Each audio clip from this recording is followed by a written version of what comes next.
Alleluia, Alleluia,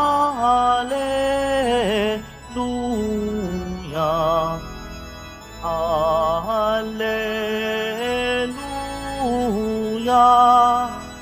Alleluia.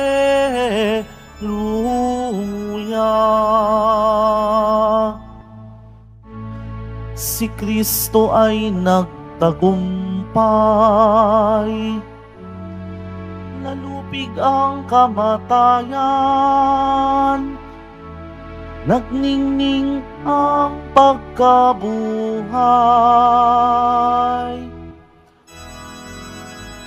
Alleluia,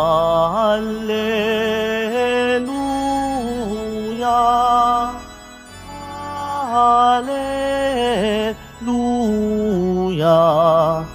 Alleluia,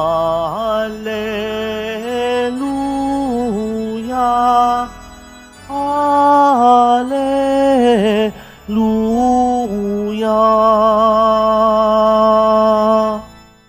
Sumainyo ang Panginoon. At sumaiyo rin. Ang mabuting balita ng Panginoon ayon kay San Mateo.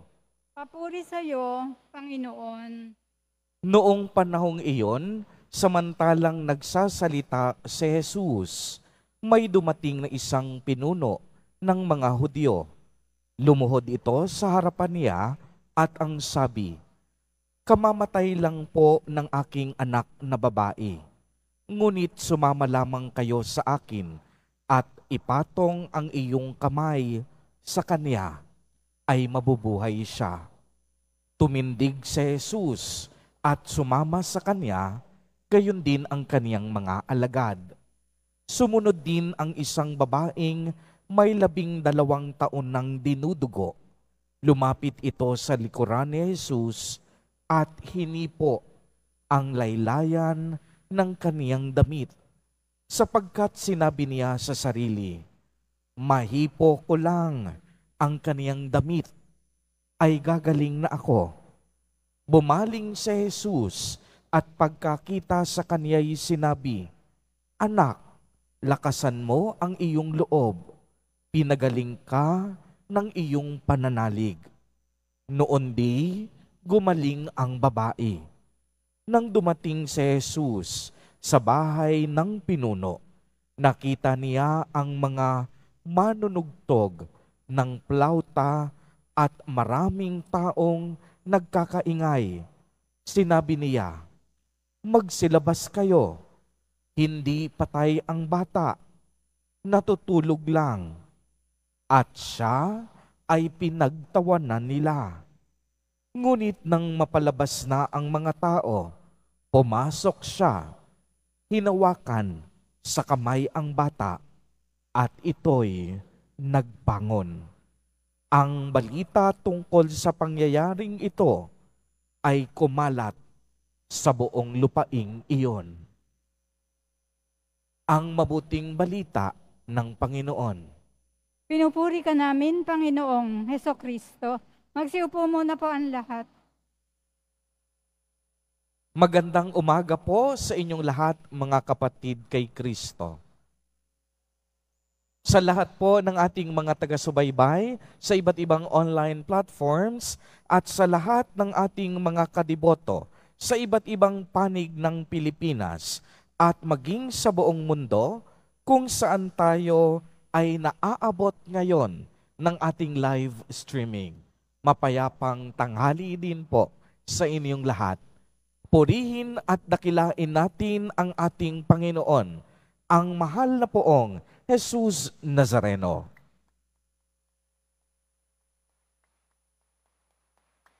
Mga kapatid kay Kristo at mga kadiboto, malugod po namin kayong tinatanggap sa Basilica Minor at Pambansang Dambana ni Jesus Nazareno. Maliwanag pong narinig natin sa ating ebanghelyo ang 2 tagpo ng pagpapagaling ni Jesus Nazareno.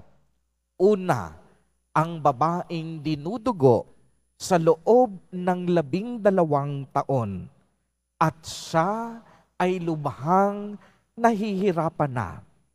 At ang ikalawa, ang pagbuhay sa anak na babae ng isa sa pinuno ng mga Hudyo. At alam ninyo, kung babasahin natin ang ibang ebanghelyo, pinangalanan ang pinunong Hudyo na ito na si Jairo. Kaya kung inyong mapapansin, kung ating paghahambingin din ang nasulat at sinulat ng ibang ebanghelista, mapapansin natin ang bilang na 12 dahil ang anak ng pinuno ng Hudyo na si Jairo, nagkasakit ang kaniyang anak na babae at namatay sa gulang na 12. At ang babae naman sa ikalawang tagpo, dinudugo sa loob ng 12 taon.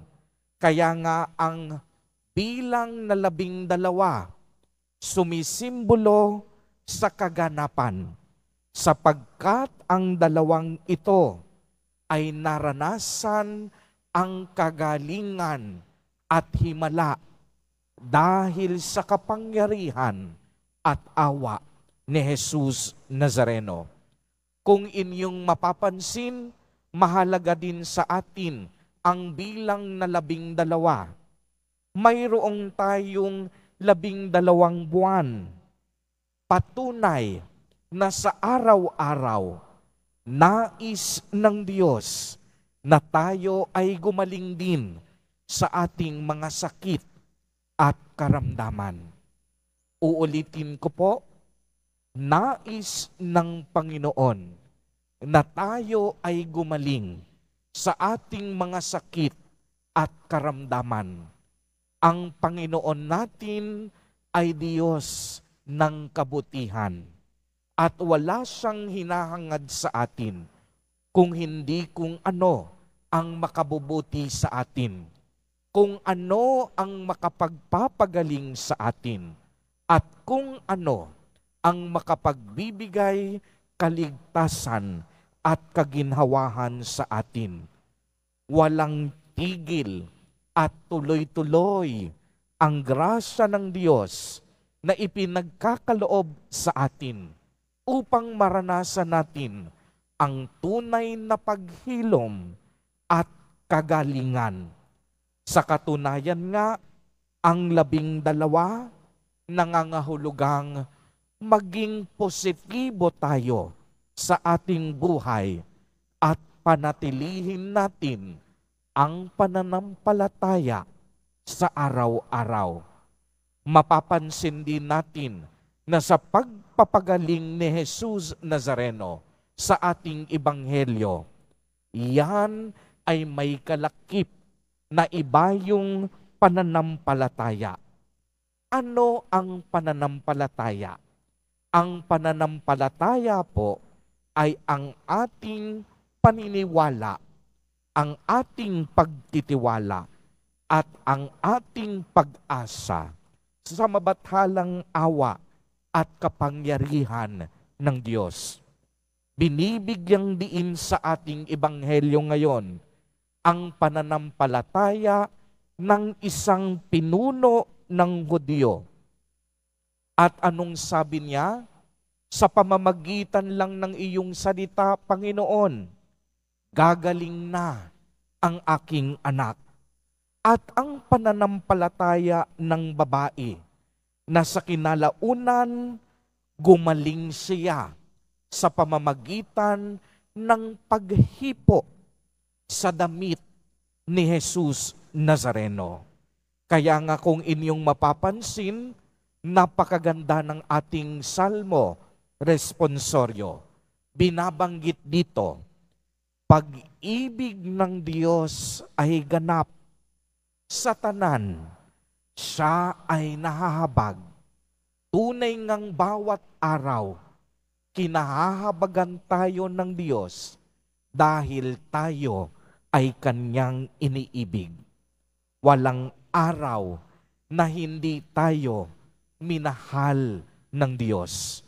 At ang pinakadakilang pagkatotoo ng Diyos ay walang iba kung hindi si Jesus Nazareno, ang kaniyang bugtong na anak na nagbigay ng kaniyang buong sarili at buhay para sa katubusan ng ating kasalanan.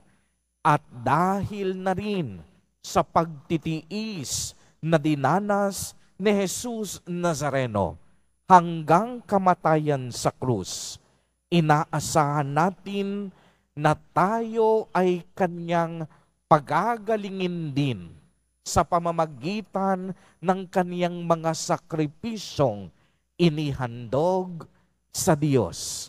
Kaya nga, ang tugon natin sa mga pagsasakripisyo ni Jesus Nazareno ay ang ating matibay na pananampalataya sa Kanya.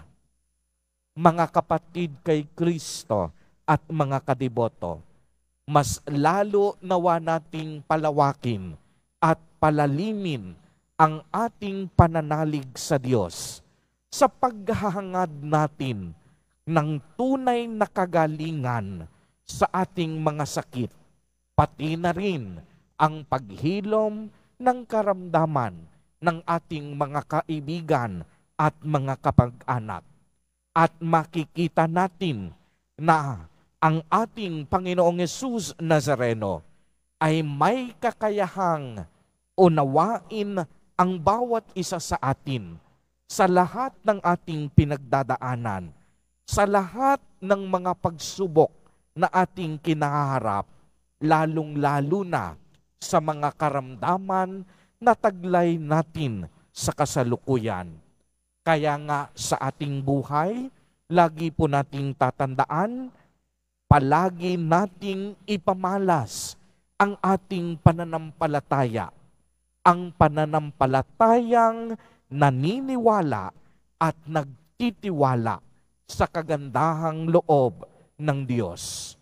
Kung ang tao sa maraming pagkakataon walang magagawa, ang Diyos parating may magagawa sa buhay ng bawat tao. Amen.